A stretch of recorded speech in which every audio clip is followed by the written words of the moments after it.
Oh my lord, il fait tout noir. Tu peux mettre un petit coup de luminosité sur cette vidéo, Dorothée? Hi YouTube, j'espère que tu vas bien. Comme d'habitude, je suis très contente de te retrouver pour cette nouvelle vidéo et j'ai pas du tout le temps de filmer, donc il faut que je me magne le cul aujourd'hui où on va essayer de dégommer ta peur du jugement et de la critique pour que tu puisses voler de tes propres ailes et créer librement. Alors pourquoi je veux te parler de ça aujourd'hui? Parce que l'année dernière, j'ai vécu un grand moment d'entrepreneuriat avec mon premier hater.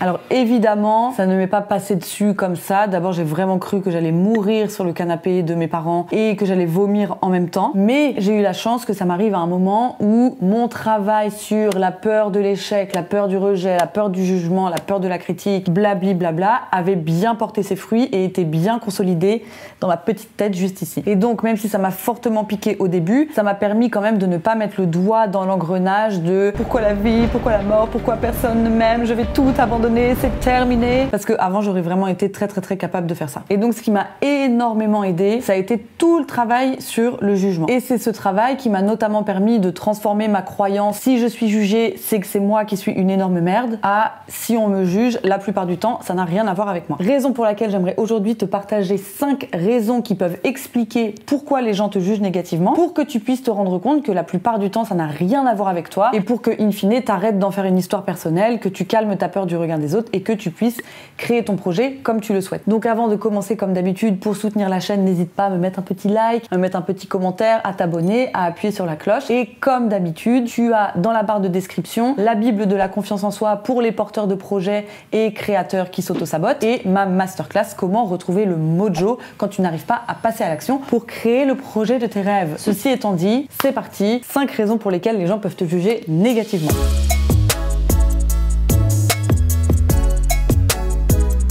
Alors, une des raisons pour laquelle on peut te juger négativement, c'est que tu as fait de la merde. Donc ça peut paraître évident parce que quand on nous juge, on se dit tout le temps mais c'est moi qui ai merdé, je suis désolée, etc. Mais contrairement à ce qu'on croit, c'est la raison la moins répandue de toutes. Parce que la plupart du temps, tu fais de ton mieux, tu ne cherches pas à nuire et certes tu fais des erreurs mais c'est pas intentionnel. Mais il peut arriver quand même que tu fasses des erreurs qui fassent chier tes clients, qui nuisent à tes fournisseurs, qui nuisent à tes partenaires. Et donc pour te faire savoir que tu es sur la mauvaise route et que tu es en train de faire de la merde, bah les gens avec qui tu es lié vont te juger négativement pour que tu puisses rectifier le tir et te remettre dans le bon chemin. Donc certes, c'est pas agréable, certes ça pique, certes la sensation est dégueulasse, mais c'est juste un feedback sur tes actions, sur un événement précis, sur un contexte. Et là, c'est important de pas remettre toute sa personne en cause parce que la plupart du temps, c'est pas toi qu'on juge en tant que personne, mais c'est juste un événement précis. Donc là, l'idée de ce jugement, c'est de se dire ok, j'ai chié là-dessus, comment je corrige,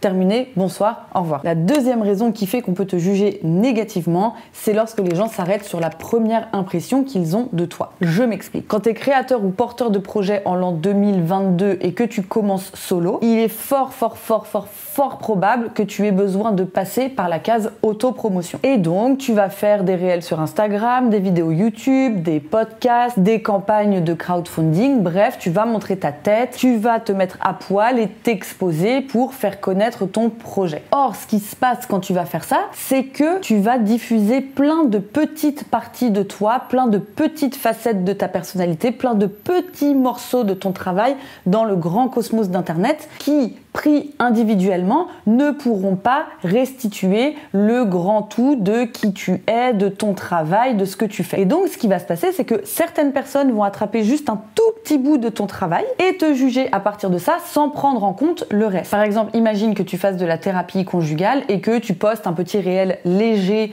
sur Instagram pour expliquer comment se débarrasser d'une relation toxique de manière un petit peu humoristique. Potentiellement, quelqu'un qui va voir que ça de ton travail et de ta personnalité va le juger de manière c'est pas sérieux, c'est pas professionnel, on ne traite pas d'une cause si grave avec humour, va des rétros satanas. Parce que la personne n'aura pas cherché à connaître le reste de ton travail et à approfondir ce que tu faisais. Et là, en fait, ce type de jugement négatif n'a absolument rien à voir avec toi parce que quand tu fais la promotion de ton travail sur Internet, il faut accepter que ça ne matchera pas avec certaines personnes, que ces personnes s'arrêtent s'arrêteront à la première impression qu'ils ont de toi et que ils voudront pas aller plus loin. Tout simplement parce qu'il y a tellement de créateurs de contenu, il y a tellement d'informations, il y a tellement de choses sur internet que si on doit prendre le temps d'aller chercher le pourquoi, du comment de chaque créateur, en fait on s'en sort pas. Donc certaines personnes diront juste un peu ouais non moi je trouve ça bof et passeront leur chemin gentiment, et d'autres ils te tracheront et puis ça deviendra des trolls d'internet qui seront là en mode c'est horrible ce que tu dis blablabla et qui dépenseront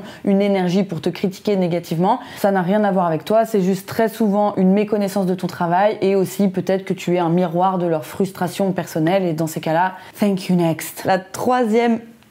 J'arrive jamais à ça. La troisième raison qui fait qu'on peut te juger négativement, c'est la différence de système d'interprétation. Alors, j'ai fait déjà un podcast complet là-dessus que je te laisserai dans la petite barre d'information. Mais en 2 mots, pour que tu puisses comprendre de quoi on va parler tout de suite, un système d'interprétation, c'est l'ensemble des filtres par lesquels tu traites la réalité qui vont générer ta propre interprétation de la réalité et ta grille de lecture personnelle de ce qui est bien et de ce qui est mal. Et donc, in fine, ton système d'interprétation personnelle va générer tes jugements, qu'ils soient positifs ou négatifs. Et ce qu'il faut savoir, c'est que chaque personne dispose de centaines de milliers de filtres qui lui sont propres et qui vont créer son système d'interprétation. Que ce soit des filtres socio-culturels, des filtres religieux, des filtres de ton entourage, des filtres du milieu dans lequel tu as grandi, de tes expériences passées, de comment fonctionne ton cerveau, de comment fonctionnent tes sens, etc., etc. Je te donne un petit exemple pour clarifier tout ça. Imaginons que tu as été élevé dans une famille où l'argent est valorisé ou neutre. Typiquement, quand ton pote viendra te parler de son augmentation et de son super bonus qu'il a reçu, tu le prendras pas comme une espèce d'offense. Ce sera une information qui sera au pire neutre, au mieux tu seras content pour lui parce que pour toi l'argent c'est cool et que ton système d'interprétation le voit comme quelque chose de positif, donc tu vas juger ça positivement. Par contre, si tu as grandi en pensant que l'argent c'était la pire chiotte que la terre ait portée, potentiellement quand ton pote va venir te voir pour te dire j'ai eu ma super augmentation et mon bonus de tant de milliers d'euros, c'est un truc de ouf, là vu que toi tu considères ça comme vraiment le diable et la grosse merde, tu jugeras ton pote comme peut-être quelqu'un de prétentieux, quelqu'un d'arrogant, bref,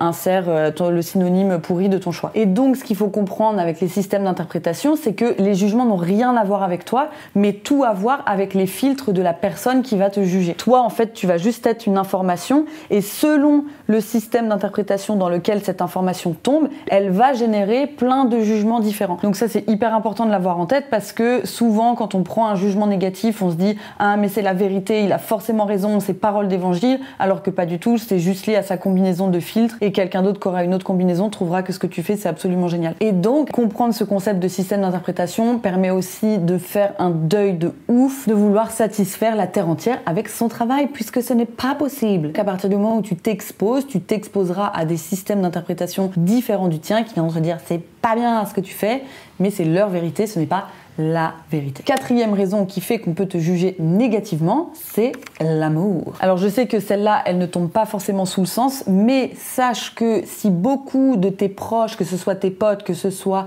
tes parents, que ce soit ton partenaire de vie, te jugent négativement, c'est très souvent par amour pour te protéger. Parce que qu'est-ce qui va se passer concrètement? Quand on va parler de notre projet, quand on va parler de nos ambitions et de nos aspirations, on va potentiellement venir activer plein de leurs croyances limitantes, plein de leurs peurs personnelles, plein de leurs limites à eux, qu'ils vont donc à leur tour venir projeter sur nous en nous faisant part de leurs doutes, en nous faisant part de leurs inquiétudes et en nous jugeant. Et ça, la plupart du temps, c'est pas parce qu'ils sont convaincus au très fond de leur âme qu'on est pourri, qu'on est moisi, qu'on n'est pas capable, mais c'est juste qu'ils veulent nous éviter de souffrir et donc nous surprotéger. Parce qu'aucune petite maman chérie veut nous voir comme ça, nous planter. Et donc, dans ce type de jugement d'amour surprotecteur, rien de tel que la communication. Et bien souvent, même si je sais que tu as d'autres chats à fouetter, attends, il y a la police ou les pompiers, I don't know. Et bien souvent, même si je sais que tu as d'autres chats à fouetter en créant ton projet, prendre le temps de reconnaître les peurs de tes proches et leurs angoisses au lieu de les balayer dans un revers de main et leur dire que ah, vous me soutenez pas, vous êtes vraiment des grosses merdes. Les rassurer, prendre le temps de partager ton cheminement personnel, pourquoi tu fais ça, partager tes valeurs et pourquoi c'est important de te lancer là-dedans, leur rappeler de temps en temps de partir du principe que de toute façon tu vas très probablement te planter parce que tu n'as aucune envie de vivre une vie toute lisse, toute droite, toute par défaut qui est déroulée à l'avance. Ça peut grandement aider à leur faire un petit tour du propriétaire là-haut et à mieux comprendre ta démarche. Et donc in fine, à faire en sorte qu'ils te laissent tranquille. Et last but not least, la cinquième raison raison qui explique pourquoi on peut te juger négativement,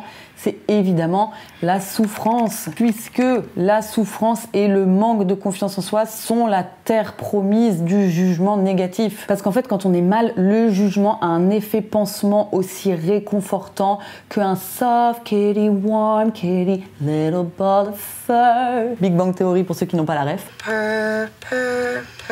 Qui permet de se sentir mieux avec soi-même. En fait, ce qu'il faut comprendre, c'est qu'à l'origine, le jugement n'a que deux fonctions. Soit te protéger, soit renforcer ton identité personnelle. Donc, par exemple, quand tu vas juger quelqu'un et dire de lui qu'il est con, qu'est-ce que ça fait? Ça ne fait que renforcer ton sentiment d'intelligence personnelle. Même chose, si tu juges quelqu'un pour son absence de mérite, qu'est-ce que ça va faire chez toi? Ça ne va faire que renforcer ta légitimité à toi. Et donc, quand on comprend ça, on comprend que chez les personnes qui jugent de manière hyper fréquente et hyper virulente et qui pourraient avoir une médaille olympique de jugement, qu'ils utilisent cet outil comme un moyen de venir renforcer qui ils sont, de se donner confiance, de renforcer leur estime personnelle. Et donc, ce qu'il faut comprendre, c'est que plus un jugement est virulent, hors cas où c'est vraiment toi qui as fait de la merde et qui a nui à quelqu'un, plus cela signifie que ton comportement ou tes actions sont venus activer une blessure ultra profonde chez la personne qui te juge. Parce que clairement, aucune personne bien dans ses baskets, en lune de miel avec la vie, ne passerait ne serait-ce que 4 minutes de son temps pour te descendre et te dire que t'es une grosse bouse et que tu fais chier et que t'es nul et que tu devrais mourir. Et donc même pour toi, ça peut être un trop bon exercice de voir ce que tu juges de manière super virulente pour voir quelle blessure non soignée ça vient réveiller chez toi. Par exemple, moi quand j'ai commencé l'entrepreneuriat, je jugeais de manière